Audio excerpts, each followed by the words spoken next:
It's Taj of the Beat. And welcome, ladies and gentlemen, boys and girls, guys, gals, and non-binary pals to another episode of All the Above, the show that gives you an unstandardized take on education.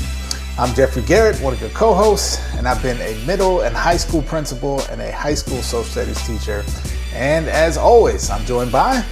What up, family? It's Manuel, your favorite teacher's favorite teacher. I'm a high school history teacher. I recently wrapped up my 17th year in the classroom teaching in the Los Angeles area. And this, of course, here is all of the above, your home for news and analysis of all matters pertaining to our world of education. Shout out to any of you who are watching us or listening to us for the very first time. We hope you appreciate our show and the conversations that we have here. But before we even get into anything, Jeff, you are in violation of the dress code, man. This is strictly a shirt and tie operation here.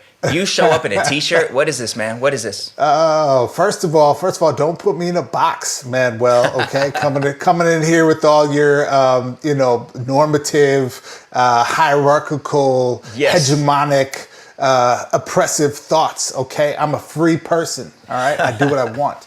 And second of all, I'm the one who's in all the above show colors today. Okay, so True. What's your excuse? True. Well, I mean, my excuse is that we have all these different offerings now for our AOTA show merch. And actually today, Jeff, happens to be Juneteenth. So I wore an all of the above shirt that we have that features the Pan-African red, black, green, RBG, revolutionary but gangsta, those, if you know, you know, colors. And, I wanted to represent. So yes, we are both in t-shirts, and both of these shirts are available at our website, aotashow.com.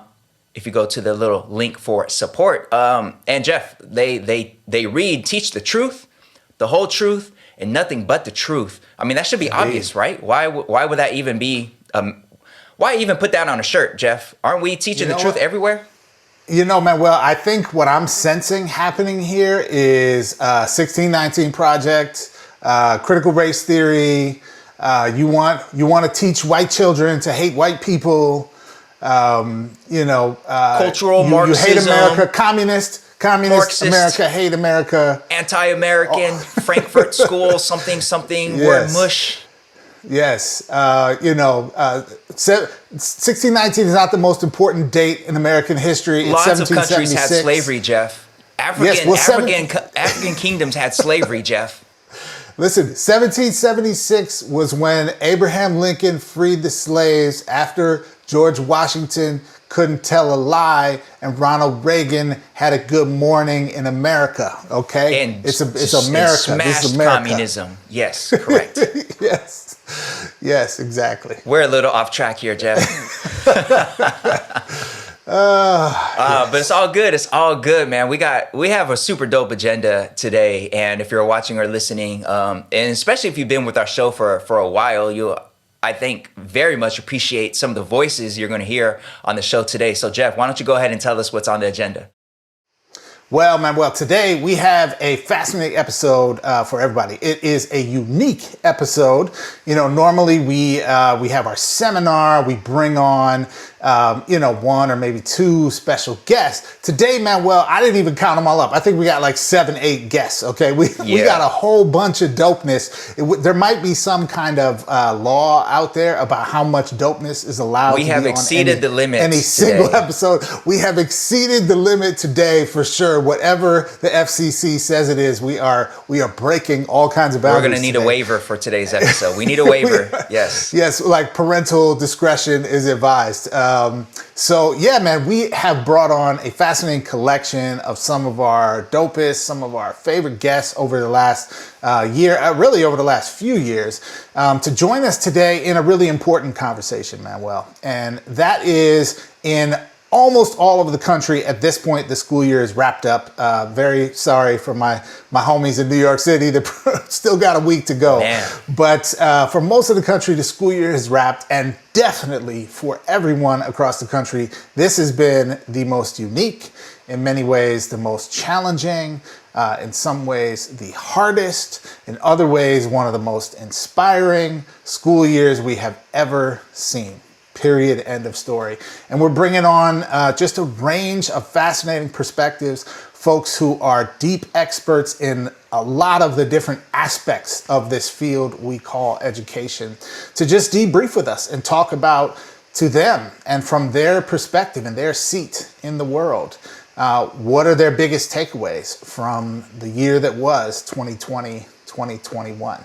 So it's going to be fascinating. I think folks are really going to love what our guests have to say. And Manuel and I are going to chime in on it ourselves also. So stick around, folks. You definitely don't want to miss it. Yeah, can't wait. Gonna be dope, obviously. But at first, we're gonna have our Do Now segment where we take a look at recent news and headlines in the world of education. All right, stay tuned.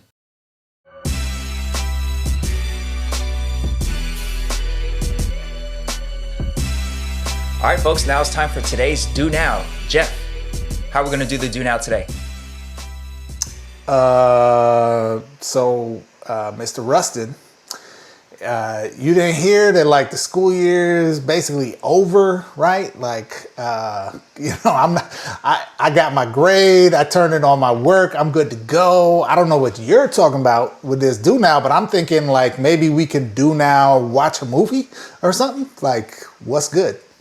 Bell to bell instruction all the way through the whole year, man. You're trying to get out of this little Do Now just because school year's over. Like, I was up all night trying to plan out this Do Now. I already got the slot in my grade book to input the grades for this Do Now, and you're trying to tell me that, like, you don't want to do it? I'm trying to tell you, is it gonna lower my A? Because if it's not gonna lower my A, then I'm good. Well, I mean, yeah, technically you're at a 94% right now, and this little Do Now is only about 2%, but still, I mean, it's about the learning, man. Don't you want? I mean, it's about the learning. It's not about the grade. It's not about the grade. Yeah, my mom wants to know, did I get my A? I think I got my A. So can we watch a movie? Tell yo mama. I'm just kidding. Okay, fine. You're right. The school year is over. And I guess this Do Now isn't going to affect your grade. We could go on and watch that movie of yours. However, it's got to be an educational movie, because if the principal walks in on me, you know what I'm saying? So how about we watch a film featuring educators talking about their takeaways from the 2020-2021 school year. Is that good? That's good. Let's do it. All right. Up next, folks, today's seminar.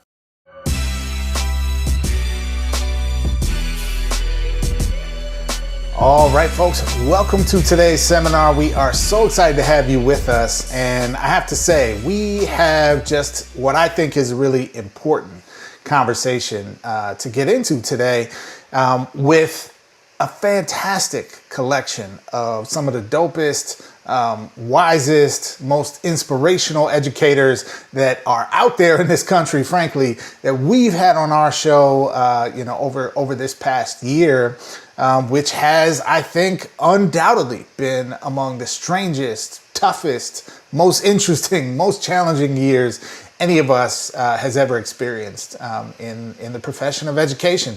And we're going to be digging into with them the question of what is your biggest takeaway from the 2020-21 school year. So Manuel, who we got among this collection of amazing, dope educators? Well, Jeff, we have a variety of super dope voices. We're going to hear from Julia Torres. Julia Torres is a school librarian in Colorado, and she's also the co-founder of Disrupt Texts. She joined us earlier this year to talk about English language arts and anti-racist practices in the ELA classroom. We're also going to hear from Dr. Betina Hsieh. Dr. Betina Hsieh is an associate professor of teacher education at Cal State Long Beach, and she joined us earlier this year to talk about Asian Americans in education and the ongoing fight for racial justice. And we'll, of course, hear from our senior middle school correspondent, Geneviève DeBose, who's a literacy coach in the Watts area, and she's been on our show a number of times to speak about everything from anti-racism in the ELA classroom to just surviving the pandemic pedagogy that we experienced this year. And we're gonna also hear from Larry Ferlazzo. Larry Ferlazzo is a English teacher in the Sacramento area. And he's also a prolific author. He's a columnist for Edweek, and he mostly focuses on the work of educating English language learners. So just a collection of super dope guests, Jeff. I don't know if we can have anybody else, because that's already a lot, Jeff. I don't know.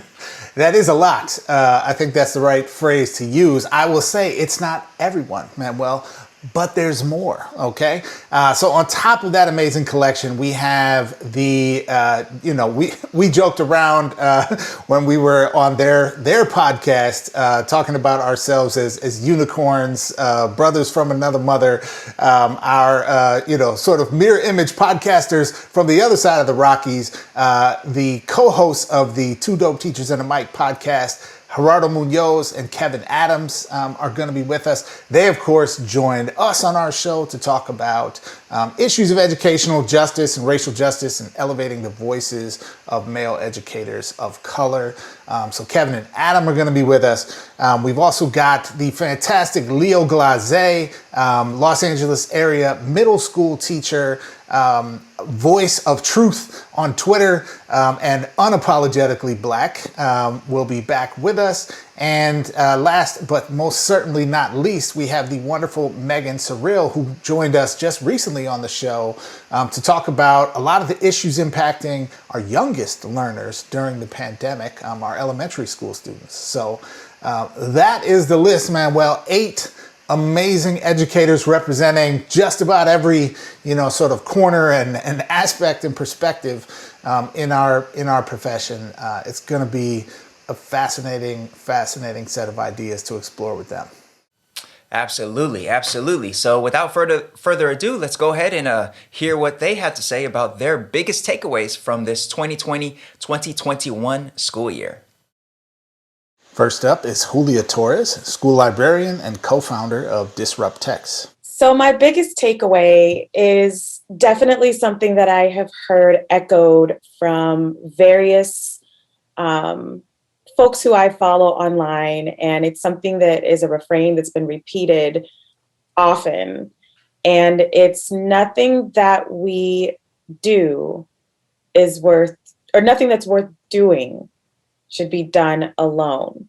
It's always better if you're doing this with other people. Now, I've heard various versions of that said by Adrienne Marie Brown, by Miriam Kaba, and I hope that I'm saying her name right. But she is the author of We Do This Till We Free Us. And I'm just looking at the book here. So, I'm a librarian, and I work in the business of people. I mean, all educators do, but the librarian is in a lot of ways the central hub of our learning communities. And I had a thriving library that served 5 schools and 2,000 students. And I had over 600 books in circulation when we went on lockdown. And somehow, trying to figure out how to convert that into a virtual space has been tremendously challenging, because there is no equivalent to that. That type of space and that type of energy and that type of community that we built, that we fought for, there is no way to really convert that to an online space. However, I've learned to be grateful for the ability to forge connections with folks such as yourselves, who are part of many of the communities that I am a part of. My Educolor community has really held me during this time. And the community of librarians, there's a hashtag called LibCollab, LibCollab. It's run by 2 white librarians. I pop in and pop out whenever I can, and it's a predominantly white space. Most librarian spaces are. So I pop in and out whenever I can, but still, the librarian space has been so welcoming and so supportive to me and helped me improve my practice. And, when I think of other communities that have been loving and supporting, I have to say that most recently, we had to say goodbye to our SRO here on campus. So our student resource officer, for those who don't know what that is, I suppose through a various defunding and also a various initiatives, there have been moves to get rid of police in schools. And I have a friend and colleague named Yamil Baez. She's with Educolor, who shared some phenomenal thoughts with me on removing cops from schools. And I'm going to not co-opt what she said and just encourage y'all to reach out to her and ask her, because she has phenomenal things to say. So I'll backtrack and say I don't really disagree with Officer Henry not showing up as a police officer in our school anymore, but I can say he was one of the top advocates for our young people, specifically our young Black children. And one of the things that I can say is that in his absence, I'm not sure who will fill quite that same role. So when a member of the community goes, first of all, several things happen. You see how much you love them, the role that they filled in your life, the role that they played in many children's lives. And then you start thinking about what things will be like after they're gone. And I think given the fact that this year has been a year of tremendous loss for a lot of us, loss of the teacher selves that we thought we knew, loss of the job and our understanding of our ability to perform that job, loss of loved ones in the most extreme cases due to COVID, which has been, really traumatic and difficult, and also loss of loved ones not due to COVID. Many people have had to lose loved ones. I myself lost a great grandmother and was not able to attend the funeral because it had to be held at a distance. So I was watching it over Facebook Live, So what I can say is, of course, nothing that's worth doing is worth doing alone. We are better, we thrive in community. But from this year, I've learned how to reshape my idea of what it means to show up in community and to really value those folks who contribute to me being my best self, and really try to learn to love folks in a way that will help them be their best selves. When we had to say goodbye to Officer Henry, one of the things that stood out to me the most as I'm watching his virtual goodbye celebration was the Padlet with all the folks giving notes about how much they loved him and how much they would miss him. One of the former principals, my favorite principal, Rhonda Jewett, to the end, she will always be my favorite principal in Montbello, and I will say that here for everyone to hear.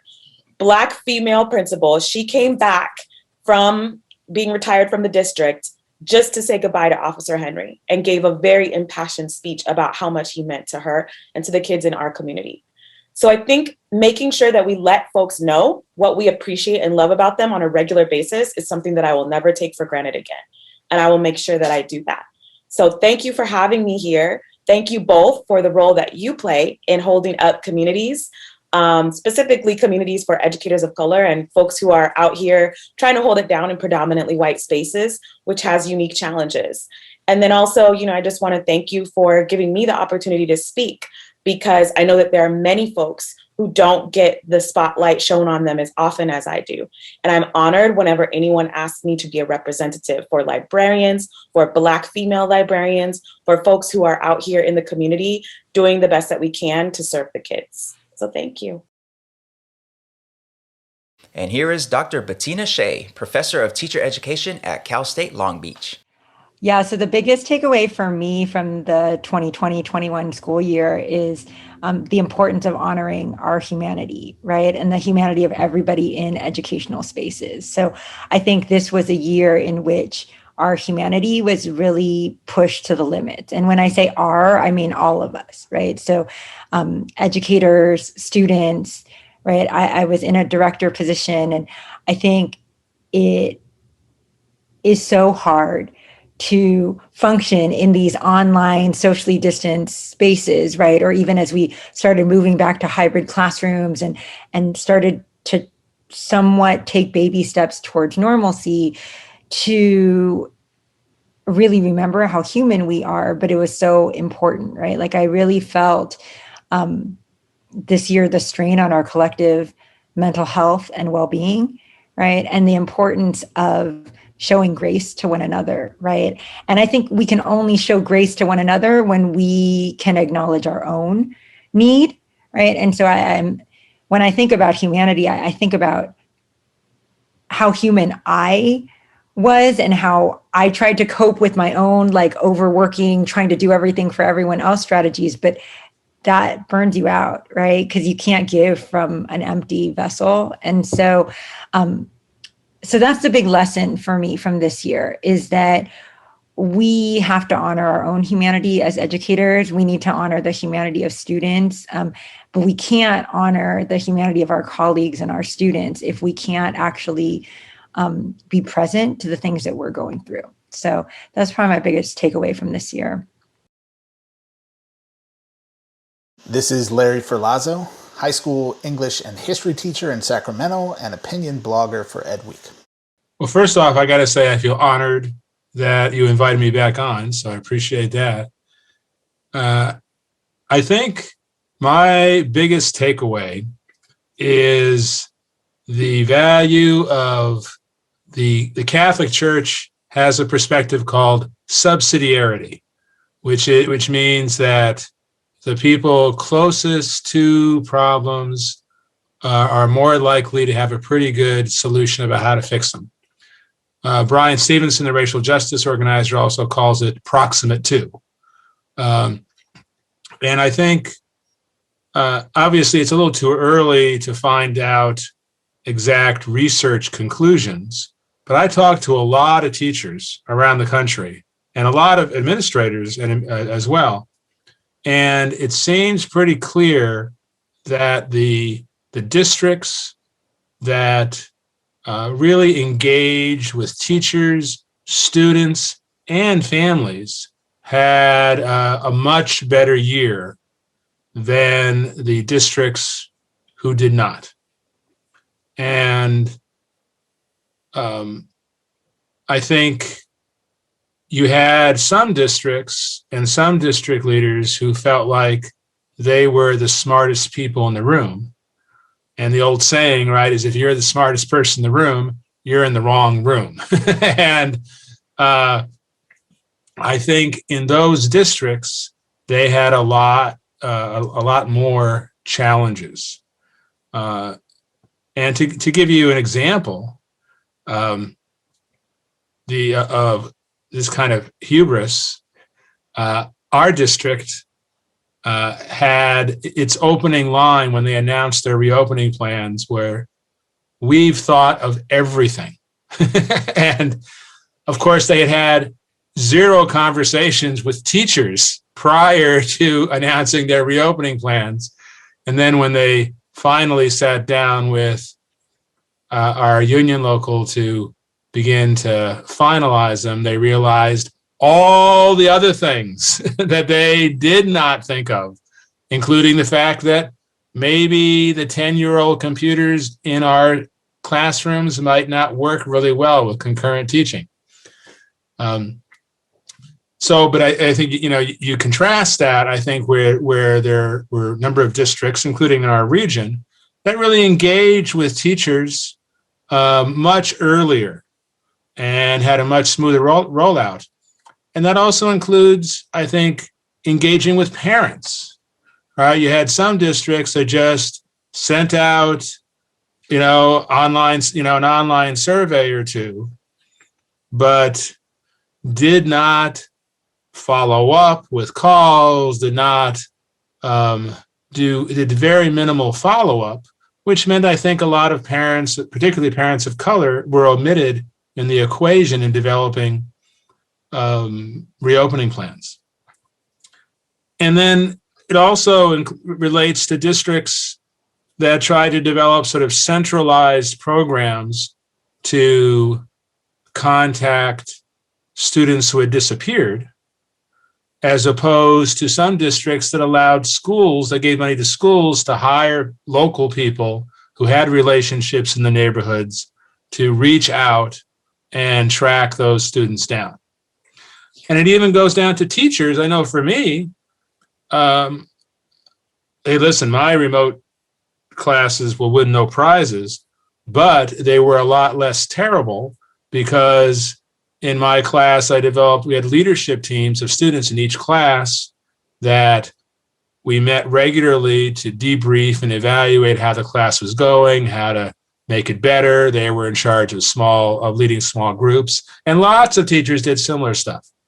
So I think that takeaway that the more we pay attention to the principle of subsidiarity, the principle of proximate to, in our work, the better for everybody. This is Geneviève DeBose, literacy coach in Watts, and our All of the Above senior middle school correspondent. That is a great question.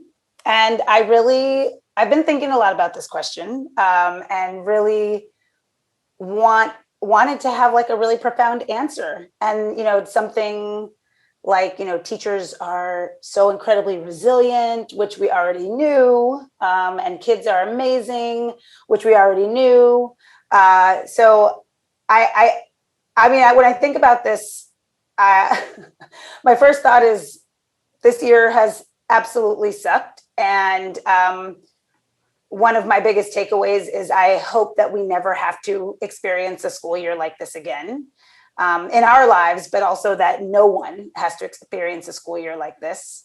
And then I think the biggest thing beyond that is just that people need people, that being separated from each other and not being able to be physically together in learning spaces has been so incredibly difficult for educators, for students, for families. We are humans, we are pack animals, we are meant to be with other humans in physical shared spaces and in community. And that has been, I think, one of my biggest takeaways in the last 5 or 6 weeks that we've been back on campus.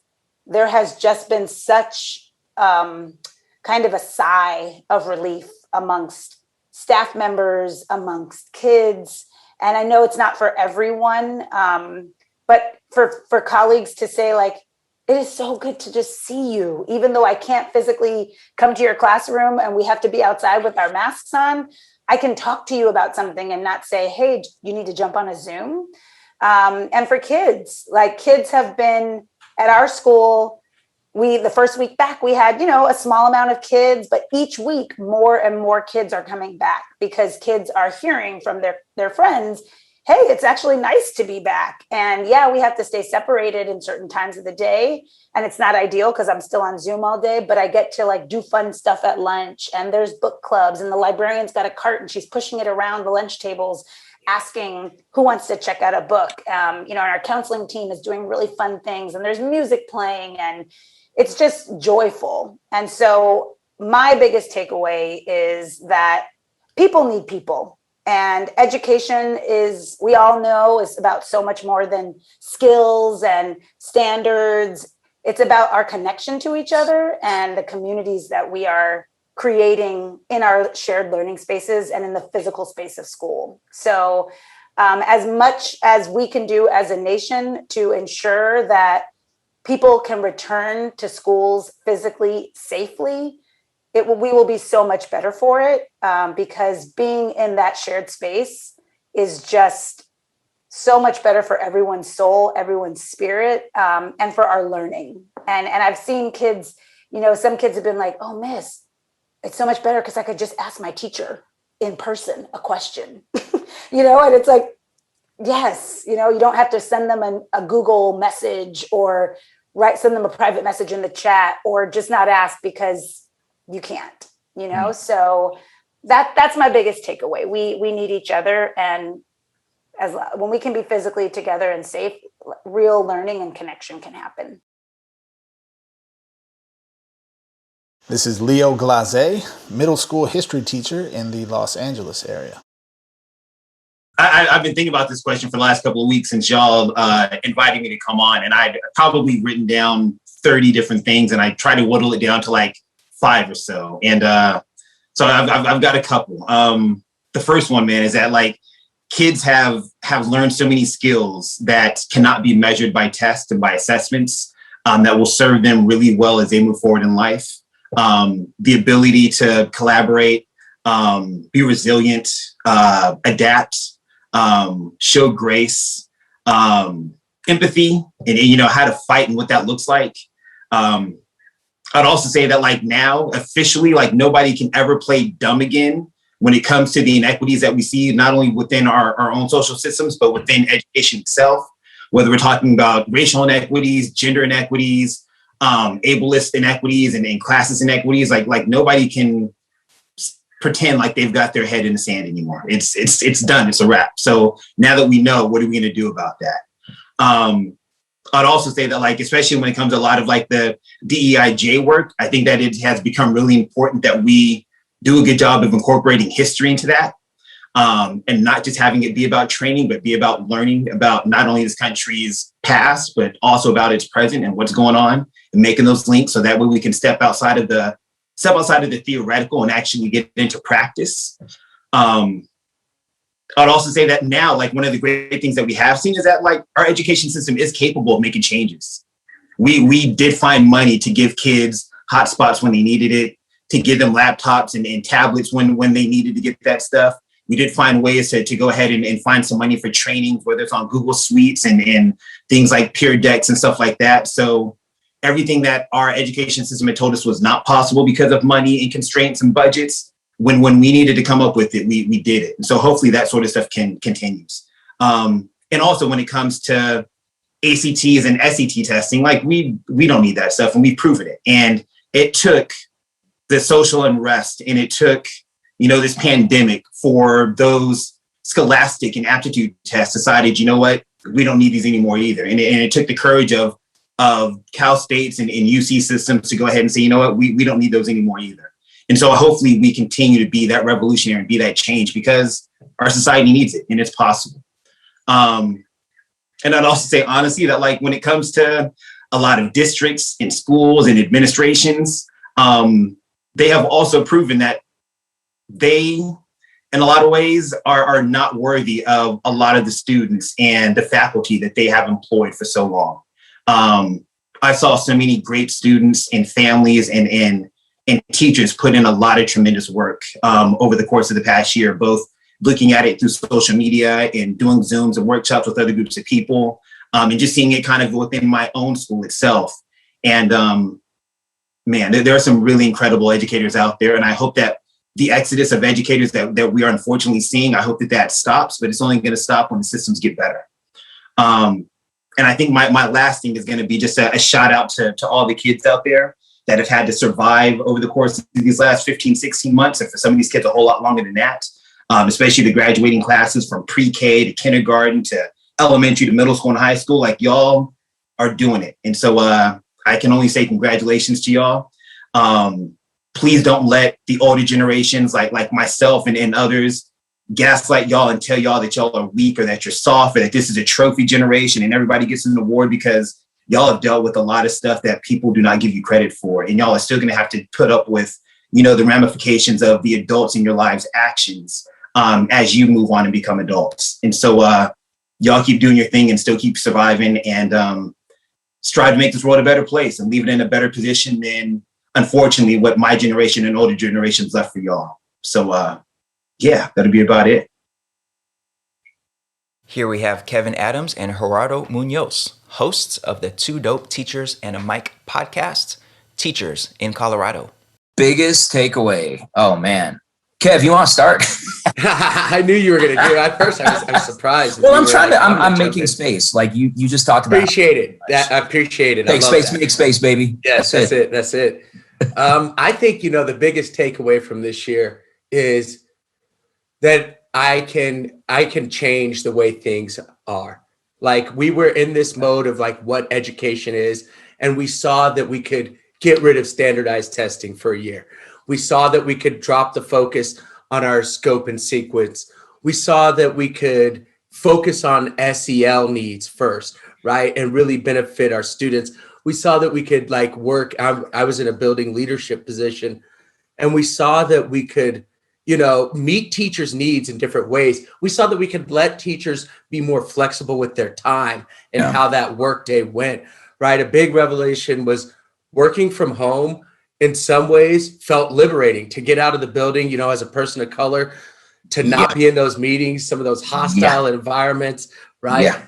Not to mention just more time to spend with your family, not having to rush back and forth. So like those are big takeaways that I have, but also, another big takeaway is the inequities that exist. Like, I think that I will always remember these times as a moment where it was clear how much inequity there is in our world, and in everything, from who was disproportionately impacted by the pandemic, right? We already knew that Black and brown people are disproportionately impacted by the criminal justice system. We saw that students were disproportionately impacted by access to education, whether it be remote or hybrid. We saw that the disproportionality in discipline, even when students came back into school, was still there for kids of color, right? Where we heard things like kids of color being sent home because they wouldn't wear their mask or keep their mask up, while white students were given the chance to, multiple times to pull their mask up. Yeah. So I think those are some of my big takeaways. What about you? I'm going to say, and to reduce it to one take, like, I feel like we're going to be talking about this for years. And I think my number one takeaway is that there won't be a post-COVID environment anytime soon, that we still will be living, with the trauma and with the ripple effects of having lived through this pandemic. And, and far be it from me to complain too much. I have had an incredible year. Like, the last year for me has been, I've just been blessed. I've had a lot of incredibly good fortune come my way. And so I realize it's a little narcissistic to say, man, that was the worst year ever, because I'm here, getting some things. I think that in moments of trauma, there are opportunities for finding a next level, for innovating, for coming up with new ways to do things, and to kind of make the decision that I'm never going back to certain things, or certain things I never want to revisit. But more than anything is probably, the Bob Marley quote, where he talks about why he did a concert the day after being shot. And he's like, the people trying to do harm in this world aren't taking the day off. So why should I? And I think what that boils down to for me is that we still have the neoliberal educational industrial complex that is prepping itself to launch itself right back into the mix. Disaster capitalism for schools, if you will. And so what I'm realizing is that these systems that were put in place, it took a long time to solidify them. And for all the talk around, we can reimagine education, I just feel like we actually have to keep pushing for that, because I'm afraid that once we get back in person, it's all going to be the same. So I think it's one of those things where the things that we were facing on March 13th, 2020 are the things that we'll still be facing in August of 2021. Only now, I think those of us doing the good work, and I mean, especially you all, I got to find a way to finesse one of those t-shirts, by the way. Yes. But I think that as we see the voices that are joining the fray, like I feel like we have battalions of scholars who are ready to push back even harder than they did before. Like, I think things crystallized for me. I think it became really clear where my priority needs to be. This is Meghann Seril, elementary teacher in Venice and California Teach Plus Senior Policy Fellow. Yeah, this year has been like no other, to say the least. And I think, it started even before this school year, back in March. And it's been an emotional roller coaster.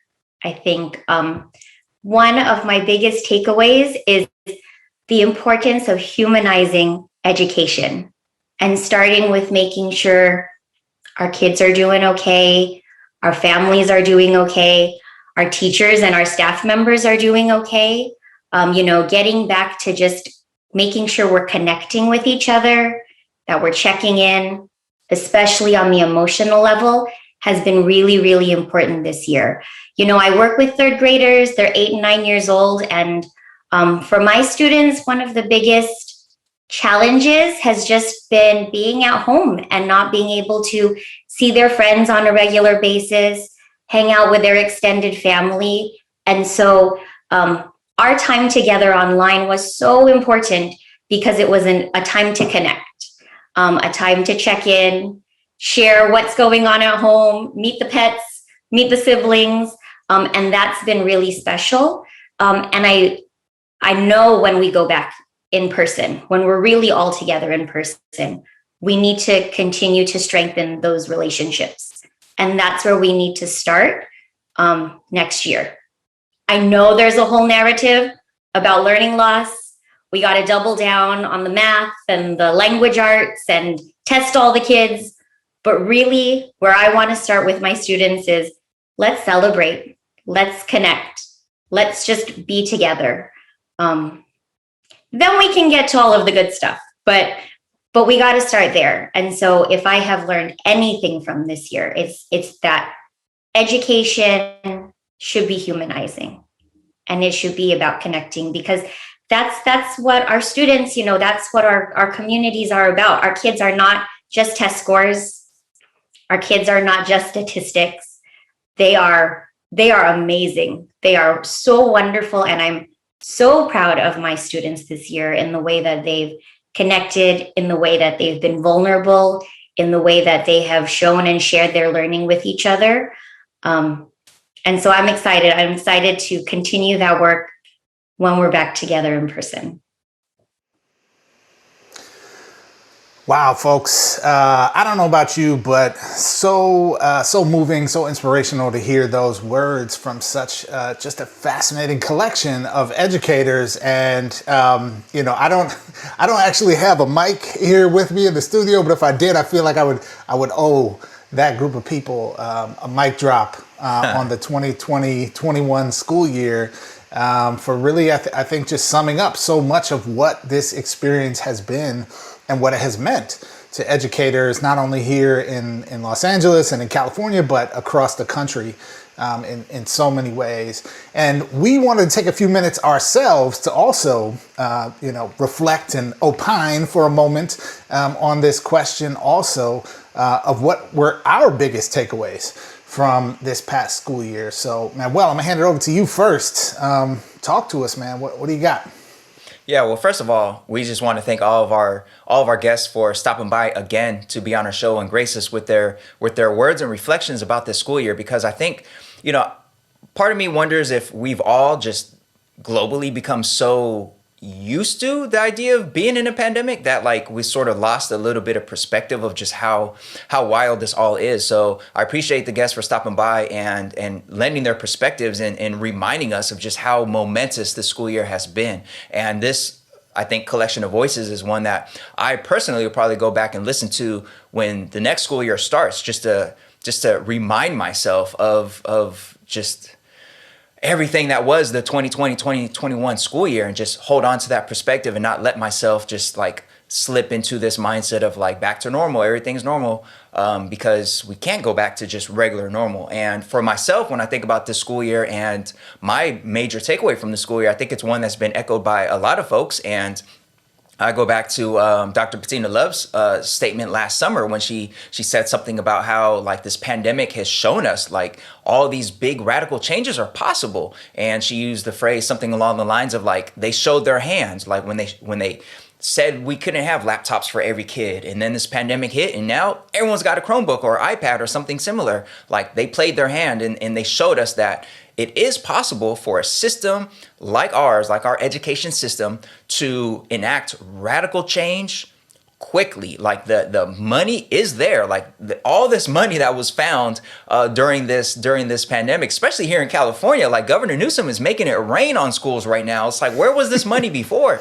So all the resources were there, and all the excuses that we heard about why we can't do this, can't do that, they were just excuses. Radical change is possible. We look at all these different systems that were uprooted and at least temporarily interrupted during this pandemic, from, of course, standardized testing to just how we deliver instruction. And for myself, I remember, Jeff, over a year ago when the pandemic first started and we were discussing grading, how are we going to grade students virtually or whatever. And we had Leo Glazé on for that episode, and he mentioned if I had to give grades, I'd just give them all A's, and that became a whole thing. I wrote that piece and I gave all of my students last spring, the spring of 2020, all A's, and that didn't break the system. It didn't destroy everything. And a lot of my students this 2020-2021 school year were students I had last spring when the pandemic started who got all A's last spring, and magically none of them even brought that up this year. None of them were of the mindset like, oh, Rustin's just going to bail us out in the end like he did last year. Like, it didn't do what people were claiming it was going to do. It didn't like teach them that they don't have to work or show them that, like, you know, it didn't do any of that. It like helped them out during the worst part of the pandemic in terms of like that initial transition. And this year they were like back right on it. So these things are possible. These radical changes are very much possible. And I think it's on us right now as educators to keep pushing for changes and sticking to those changes, because like some of our guests just said, the status quo is ready to like get right back to normal. The testing companies and all that stuff is like primed to just like get back to where we were right before the pandemic. And we got to push back against that in a very major way. I think this school year showed us that the way we grade, the way we assess, the way we connect with students, all of these things can be changed. And that's why I just want to give a shout out again to all these educators across the country, across the world, really, who had to totally reinvent their practice and everything they do, from like warm-ups to assessments, and just have to totally rebuild that for a different context. And they did it. And it wasn't easy. It was probably for most educators educationally, the most difficult school year they've had. But we did it, and we can do it, and we can continue to push for these changes. So shout out to all the teachers who were part of those changes this year.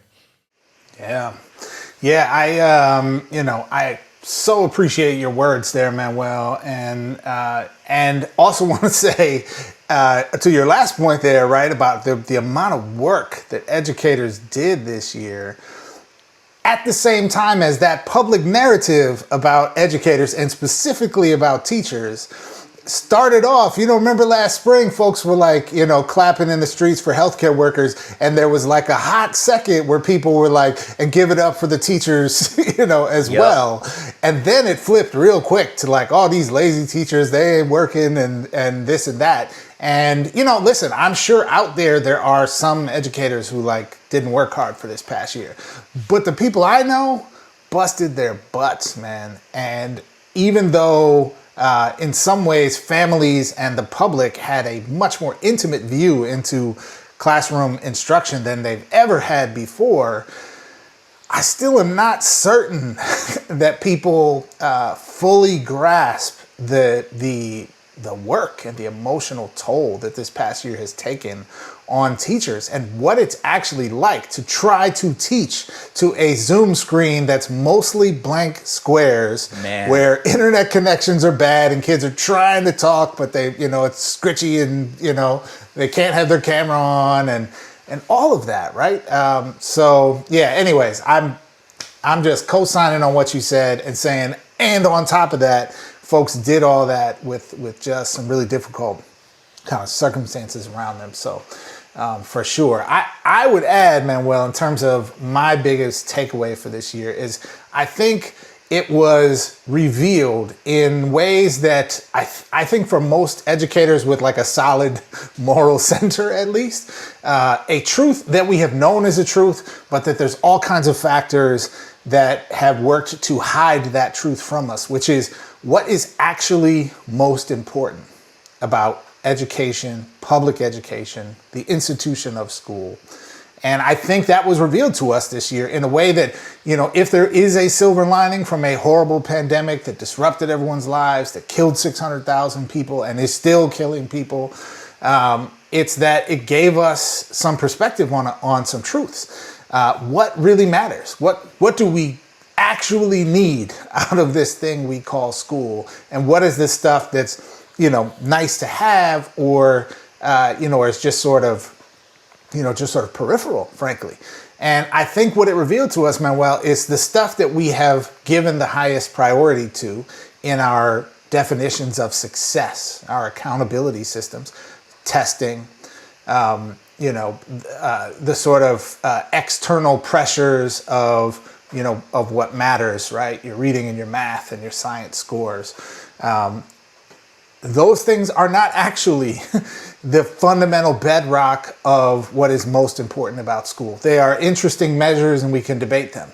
But the stuff that matters, the stuff we can't do without, is relationships, human connection, joy, creativity, self-discovery, community, right?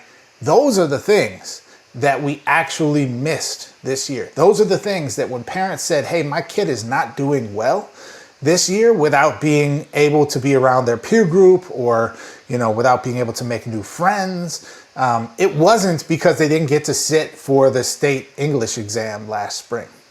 I didn't hear anybody say that, right? The truth of the matter is school is one of the most important vehicles for community, right, that we have in our country.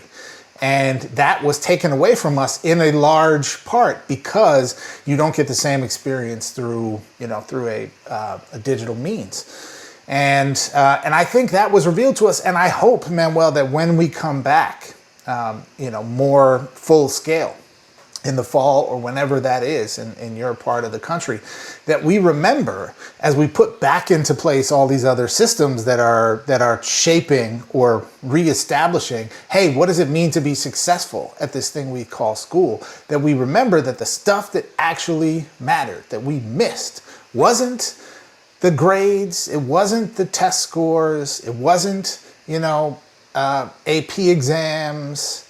That really was not the stuff that mattered, right? What mattered was the connection, the community, the relationships, the joy, the creativity.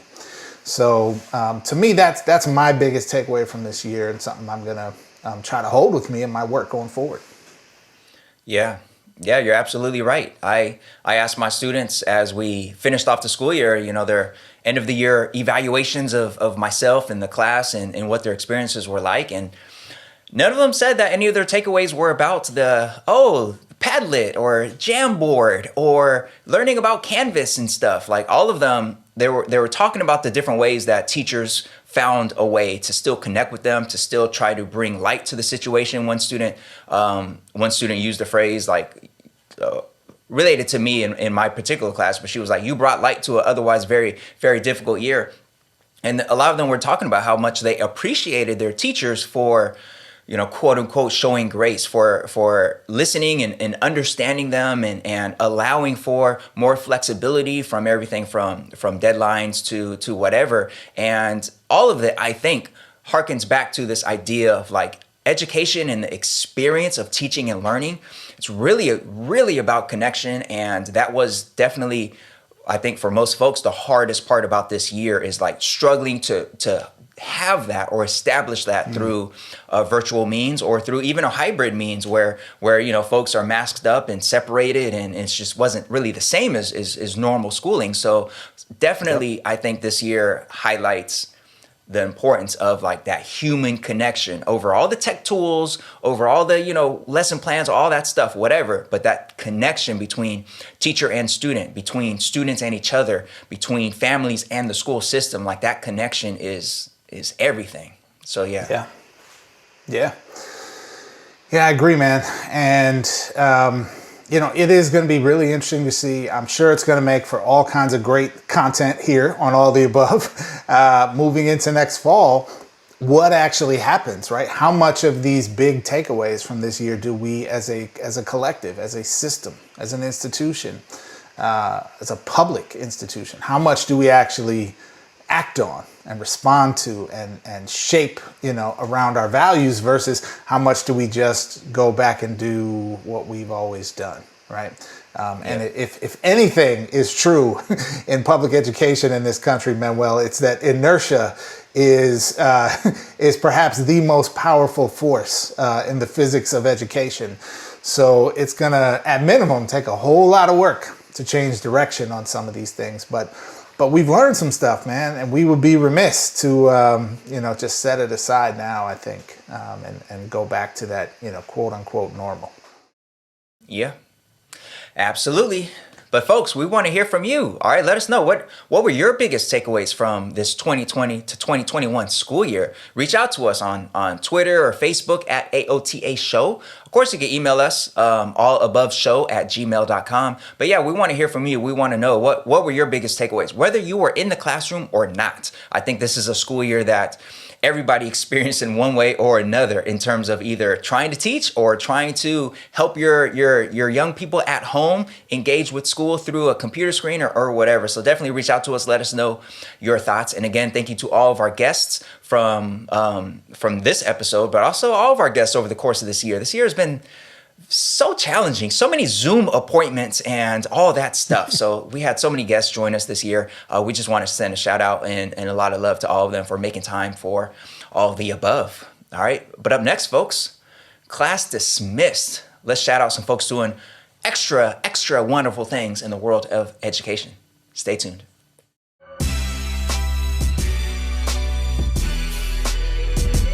What's up, everybody? Thanks so much for watching All the Above. We really appreciate you, and it has been such a fantastic year for the show. All the support we've received has been incredible. There's two things you can do if you want to support All the Above right now. The first one is easy. All you got to do is like and subscribe this episode. Give us that 5-star rating. Every little click that you give helps us spread the word about All the Above. The second thing is share it with someone who might like the show as well. So colleagues at work, family members, friends, neighbors, anybody who cares about this beautiful thing we call school and education, pass the word on to them. Thanks so much. Enjoy the rest of the show.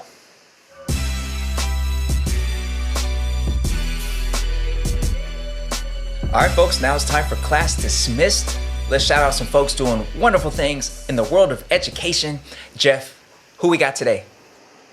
Well, Manuel, today we have a very special young person to give some props and love to.